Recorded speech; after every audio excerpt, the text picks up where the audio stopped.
آخر مستجدات كرة القدم العالمية. مبروك لأشرف حكيمي على تتويجه بلقب دوري أبطال أوروبا.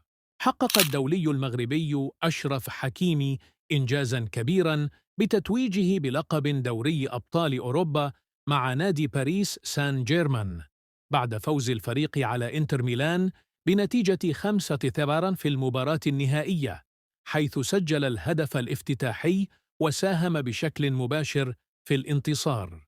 أبرز إنجازات حكيمي هذا الموسم: الفوز بلقب دوري أبطال أوروبا لأول مرة في مسيرته، أول لاعب مغربي يسجل في نهائي دوري أبطال أوروبا، ساهم ب23 هدفاً ما بين تسجيل وصناعة في مختلف المسابقات، اختير كأفضل ظهير أيمن في العالم عبر تصويت جماهيري، متفوقاً على لاعبين بارزين مثل ترينت ألكسندر أرنولد وجواو كانسيلو، من خلال أدائه المتوازن بين الدفاع والهجوم وسرعته وقدرته على الحسم في المباريات الكبرى.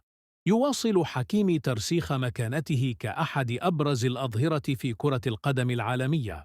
تهانينا لأشرف حكيمي على هذا الإنجاز المستحق.